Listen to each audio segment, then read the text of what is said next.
Hey there, distracted news fans. Ready for some steamy news?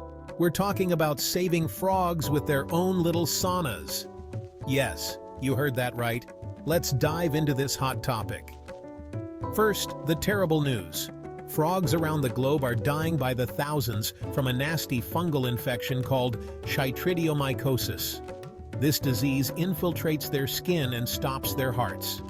It's a serious problem that has killed off at least 90 frog species and put many more amphibians in decline. But here's the good news. Researchers have found that giving frogs their own mini saunas in the winter could help them fight off this deadly disease. Chytridiomycosis, or chytrid disease, was first identified a few decades ago. Caused by the fungus Batrachochytrium dendrobatitis, this infection is especially deadly in cool, wet environments. Scientists have noticed that warmer, drier habitats seem to offer some protection. In a new study published in Nature, researchers took a creative approach. They provided frogs with artificial heat-trapping structures, basically little saunas. Anthony Waddell, a conservation biologist at Macquarie University in Australia, and his team focused on the green and golden bell frog, Litoria aurea, an Australian species hit hard by chytrid. These little guys are pretty adaptable, often living close to humans, making them perfect for experiments.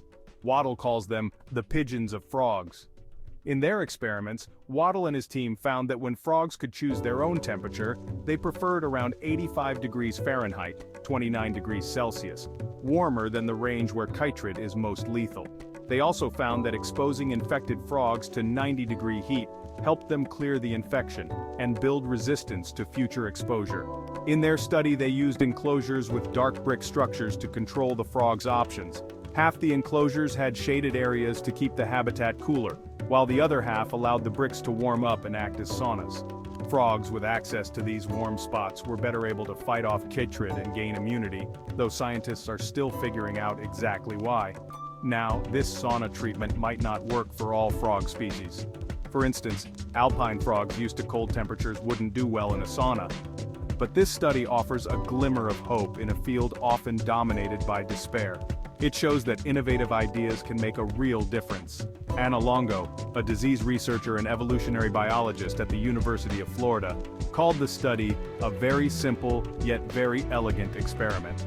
She hopes it will first be tested on frog species with strong populations and then on those struggling more with chytrid.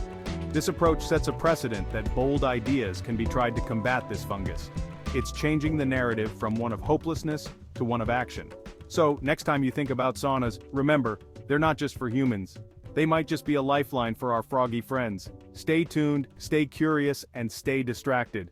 Like and subscribe for more updates and fascinating news to keep you entertained. See you in the next video.